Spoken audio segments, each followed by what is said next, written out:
Mapagpalang araw mga kasaba. Yan, ang ating mantika. Lumalagipik-lagitik na. O, yan, lumalaban. Dahil bagong hugas ng kawali, may tubig pa. Tapos dito meron tayong ating dory. Yan yung ating dory. Nalagyan ko na yan ng ating salt. Hindi na ako naglagay ng paminta. Salt na lang. At mataba yung ating dory. Usang magmamantika yan. Wow, hindi ako lalaban. Yan. Ilagay na natin ang ating isda. Yan. At tingin ko naman yan muna. Takpan natin para hindi siya magalit. Naluto ko na ang ating unang batch ng dory. At dahil lumalaban, yan, mga kataba, oh. Tignan nyo ang mantikang nilabas niya. Pwedeng panggisa yan. Ayan, luto na yan. Ito ang pinakakapartner ng ating fried fish na dory, ang ating salad. Hiniwa ko lang siya ng maliliit. Meron tayong carrots, lettuce, sweet corn. Maliit na lata lang yan mga kataba. At isang maliit din na pipino.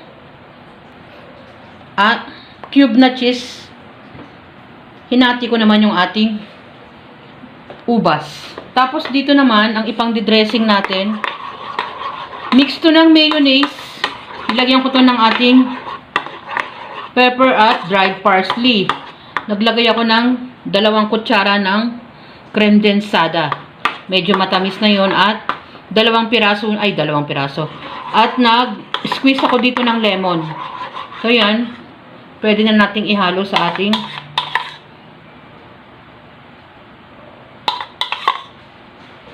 salad.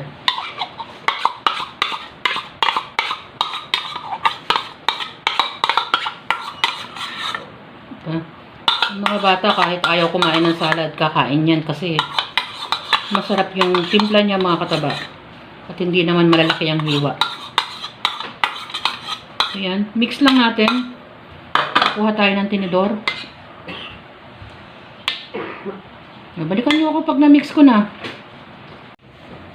Mixed vegetable salad mga kataba. Sari-saring gulay ang inilagay ni Mama Taba dyan. Kasama ng prutas na ubas.